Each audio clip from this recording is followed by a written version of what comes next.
6 years ago.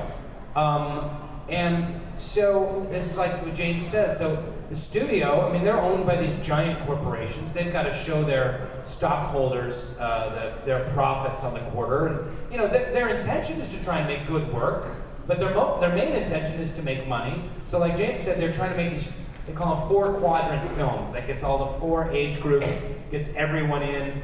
It's young, old, male, female. Those are like the different groups. And so would seeing Super help open their minds to, if Super does well, maybe a little bit. I think the important thing is like support quality films and support it with your pocketbook.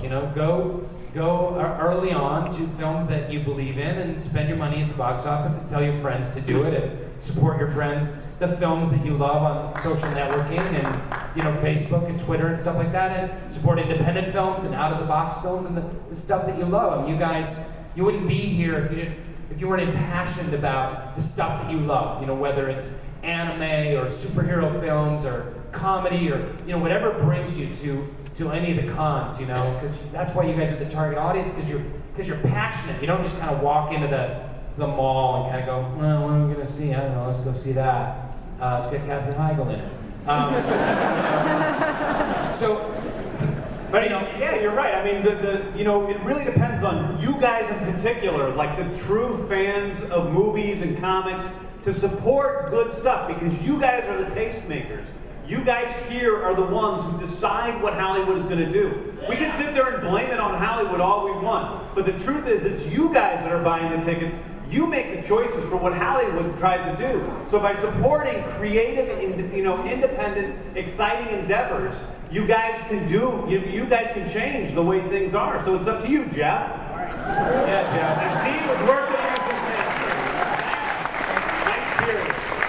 On that note, it's very interesting because I sent an email to my friends, friends that, because the movie right now is playing in LA, New York, Boston, DC, San Francisco. I think that's it. And then it'll slowly roll out to other places. But I wrote my friends, I was like, just go on opening weekend, bring 10 of your friends, just please go to the movie. There's not a lot of theaters, and there's really not a lot of seats when you think about it. And it makes a big difference for a movie like us. When No Strings Attached comes out on 3,000 screens, it doesn't matter if you bring 5 or 10 of your friends or whatever. It's not. But for a little movie like ours, it actually makes a big difference. 10 people makes a big difference. We can actually see the dollar amount that 10 people add. I got sent the spreadsheet of like how many tickets were bought in the theater in Waltham, Massachusetts. It's weird, but it really does matter to corral your friends to go support little films like this. So yeah. Yeah, I was wondering, does Lloyd make a cameo in Super? Yes, Lloyd Kaufman from Troma Films makes a cameo in Super, but after he didn't show up to this panel today, I'm gonna cut him out, so he'll be further showings. Yes, Lloyd Kaufman, who was the head of Troma Entertainment, created Toxic Avenger and Class of Nukem High, and gave me my first job in the film industry, makes a small cameo, and he's very moving, bowel moving. Any other cameos as well? I'm sorry? Any other cameos as well? Linda Cardellini has a small role, who's a good friend of mine. Your brother Sean Gunn is in it. Yeah, he's got a little bit of a bigger role. William Catt, who's the greatest American hero, has a cameo. So yeah, we have a few fun. Oh, Rob Zombie plays the voice of God. God, yeah. Perfect casting. Thank you. Thank you. All right. Good question. Hi, I'm curious as a filmmaker myself, how much of the movie was very tightly scripted, and how much was kind of improvised, maybe on the set? It was pretty tightly scripted, although there's lines, especially Rainn's the one guy who actually did a few improv lines that are in the movie and are very funny. But it's pretty tightly scripted, and when you're working with this budget, we're on a normal movie you do between like 12 and 20 setups a day, camera setups. On this movie, we did between 45 and 54 camera setups every single day. I've never heard of another movie that comes even close to that. And the way we did that was knowing exactly what we were going to shoot beforehand. So although the film has this very gritty feel, it's all handheld camera, it's very real feeling. It was very, very planned out. And to be that planned out, we had to pull in some of the we had to be a little controlling about what happened. And I also told James early on, I said, you know, I love this script, and I love the character, I love how it's scripted. And a lot of times people talk about like improv, because, you know, we do it on The Office a lot. But most of the time an actor is asked to improv, it's because the script sucks. Yeah. You know, the scene's terrible, and you go in, and like, you know, like I did that movie, My Super Ex-Girlfriend. Like, the script was like, you know, and so we would get in there and be like, improv, come on, make it funny, go, do it, do your thing. Like, and it's like this burden. It's like, oh shit, because if I do the scene as scripted, it's not gonna get many laughs. I better, it gets a little sweaty, you know, because you want to like bring some humor to it. But I told him, you know, I love this script, I love this character. The important thing about playing Frank in it is that he feel real and grounded, and that the audience care about him and want to go on this journey with him. I was like, let me know if you want me to improv or goose it up at all, but I don't really feel that that's not where my impulse is going to go. My impulse is just going to go, I'm playing the truth of this character. And truth be told, like the wilder character is Ellen Page. She's kind of the character that normally I play. She's the crazy out there, you know, mercurial one, going nutso. You know, my guy is more slow and steady. He's kind of the freight train driving the movie. He's a little psycho also. And a psycho. Thanks a lot. Thank you. Hello. Hi. I'm recording you. Is that okay, sir? Okay, it's a little weird. You're recording us with rabbit ears on. Okay, go ahead. I'm sorry, I'm pretty weird. I just wanted to say that I'm really looking forward to seeing the movie, and it looks really awesome. I love your costume design. I also want to know, it's kind of it might be hard to answer this.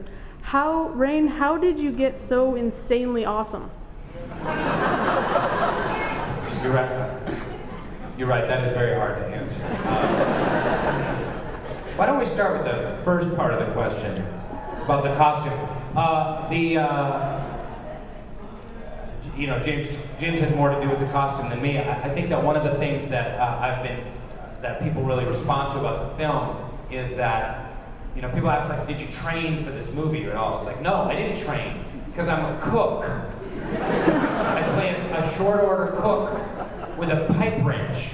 You know, I'm not ninja, Christian Bale going to study with the ninjas, and, you know, Angelina Jolie jumping down elevator shafts in high heels and salt. You know, it's not that kind of movie. It's a guy, and he gets a wrench and he hits people in the face with it that break the law. That's what it is. And so there's no training, and the costume comes out of that same aesthetic. What would happen if a guy felt called upon by God to fight crime as a superhero? How do you make these, you know, how does Spider-Man all of a sudden get that outfit hanging in his closet that's stretchable and flexible and has room for his webs and all of that stuff? Like, it's kind of silly. Yeah. Right? So Rainn's costume is very Frankensteinian, is what we call it. Because he's just, the idea is that Frank, the guy who made his own costume, he's never made a costume before. He's never sewn anything together, so he just keeps trying to fix it with different patches, and sewing it up, until it's simultaneously funny and creepy, which is a lot like what the movie is. I'm kind of funny and creepy. Yeah, creepy. And that's what makes me so awesome. So boom, boom. One more. I was wondering, would it be possible to get a really sweet high five from both of you? Well, here's the thing. If I give you a high five, then I gotta give everybody a high five. And now, that's not gonna happen. I will have no skin left on my hands. So I'm gonna say no, and I'm really sorry, and I love your ears, and good luck with your video there, and cherish it for your whole life. Thank you, I will. Find Jeff and say hi to him for me. Thank you. Yeah. High five, Jeff. Question. If Dwight Schrute, Frank from this movie, and a bear got into a fist fight, who would win? A bear? Bear would win. A bear? What bear? Good question. Terrible question. Bear's obviously gonna win. You can't shoot rays out of his eyes. I gotta get a picture for a second. Sure.